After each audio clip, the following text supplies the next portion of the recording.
இலங்கையிலே கடந்த சில நாட்களாக டிட்வா புயலினுடைய தாக்கத்தினால் பல்வேறுபட்ட சேதங்கள் பல்வேறுபட்ட இடங்களிலுமே ஏற்பட்டிருக்கிறது. இது தொடர்பான செய்திகளோடு இது தொடர்பான முழுமையான விவரங்களோடு நாங்கள் இணைந்து கொள்ள போகின்றோம்.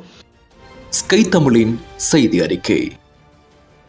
அதாவது இலங்கையிலே 20 ஆண்டுகளிலே இல்லாத பெரும் ஒரு வெள்ள பேரழிவினை இந்த டிட்வா புயல் ஏற்படுத்தியிருக்கிறது. நாட்டினுடைய பல்வேறுபட்ட இடங்களிலுமே இந்த வெள்ள பேரழிவினை பொறுத்தவரையிலே பல இடங்களிலே மண் சரிவு ஏற்பட்டிருக்கிறது. இந்த பேரழிவினால் 15,000க்கு அதிகமான வீடுகள் முழுமையாக அழிக்கப்பட்டிருக்கிறது என்று ஐக்கிய நாடுகள் சபையினுடைய மனிதாபிமான ஒருங்கிணைப்பு அலுவலகம் ஆரம்ப கட்ட மதிப்பீட்டிலே தெரிவித்திருப்பதாக தகவல்கள் வெளியாகி இருக்கிறது.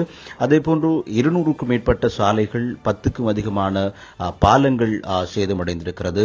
ரயில் பாதைகள் மற்றும் தேசிய மின் வலையமைப்பினுடைய பல பகுதிகளும் பாதிக்கப்பட்டிருப்பதாகவும் தகவல்கள் வெளியாகி இருக்கிறது. நாட்டில் இருக்கின்ற 25 மாவட்டங்களிலுமே 9,98,918 பேர் இதுவரையில் பாதிக்கப்பட்டிருக்கின்றார்கள். அதைவிட 355 பேர் உயிரிழந்துள்ளதாகவும் 366 பேர் காணாமல் போயுள்ளதாகவும் அறிக்கை குறிப்பிட்டிருக்கிறது. மேலும் 51,000க்கு மேற்பட்ட குடும்பங்களைச் சேர்ந்த 1,80,000 பேர் நாட்டினுடைய பல்வேறுபட்ட பகுதிகளிலும் இருந்து அமைக்கப்பட்டிருக்கின்ற 1094 அரசு பாதுகாப்பு மையங்களிலே தங்கியிருக்கிறார்கள். தொடர்ந்தும் நாட்டினுடைய பல்வேறுபட்ட பகுதிகளிலுமே தேடுதல் மற்றும் மீட்பு பணிகள் தொடர்ந்து இடம்பெற்று வருகின்றமை குறிப்பிடத்தக்க விடயமாக இருக்கிறது.